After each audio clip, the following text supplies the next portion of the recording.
নিয়ামতকে সব ধ্বংস করতেছো।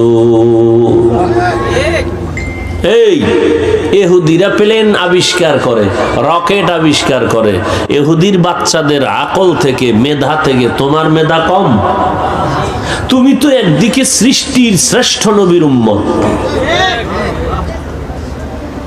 তো তোমার মেধা তো আছে, কাজে লাগাও না, আকাম করো সারা রাত মোবাইলে, তো তোমার মেধা তো দিন দিন শুধু নষ্ট হচ্ছে। ইহুদিরা যদি দেশ চালায়, তুমি পারো না? তোমার মধ্যে সেই মেডিসিন, সেই মেধা আছে, কাজে লাগাও না, বরং আল্লাহর দেওয়া সেই নিয়ামতকে আরো নষ্ট করতেছে। সৃষ্টিগতভাবে পুরুষের তুলনায় নারীর জ্ঞান বেশি না কম?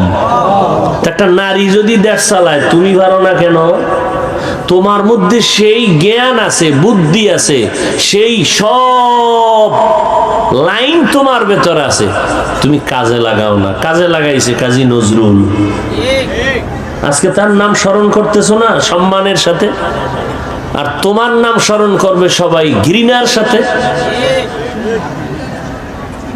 তুমি তো মনে করতেছো যখন ঘর থেকে বের হও, তেল লাগাইয়া শরীরে, চুলগুলো একটু নাড়াচাড়া দিয়া, মনে করা আরে আমার দাম, সবাই তোমার দিয়ে তাকায় থাকে, খুব সম্মান তোমার। কিন্তু তোমারে পারে না, হাত উঠে বড়দোয়া করে, তোমার চরিত্র এত খারাপ। দোয়া করি আল্লাহ হেদায়েত দান করো। কথাগুলো বলতেছি, তোমার এগুলো মনে হয় কানের সামনে দিয়ে একটা মশা উড়ে গেছে, এরকম লাগতেছে। আল্লাহর কসম, হৃদয় থেকে কথাগুলো বলতেছি, এক একটা কথার ওজন আসমান বরাবর। তোমার কল্যাণে বলতেছি, আমার কল্যাণে নয়। জমিনে তুমি মরে গেলে গোটা দুনিয়া কেঁপে উঠবে, সম্মানে তোমার নাম স্মরণ করবে। সেই চরিত্র তোমার মধ্যে আছে, কাজে লাগাও। এই চরিত্র ফেরেশতার মধ্যে নাই, জিনের মধ্যে নাই, তোমার ভেতরে আছে, কিন্তু তুমি করলা কি? জীবনে কোনোদিন সম্মানের চেয়ারে বসতে পারবা না। কারণ আল্লাহর কসম একবার, আল্লাহর কসম দুইবার, আল্লাহর কসম তিনবার, ওয়াল্লাহি বিল্লাহি তাল্লাহি। এতটা কঠিন কইরা কথাটা বলতেছি, পারলে আগামীকাল কম্পিউটারে লিখবা, এরপরে ঘরের দরজায় লেমিনেটিং করে টানায়া রাখবা।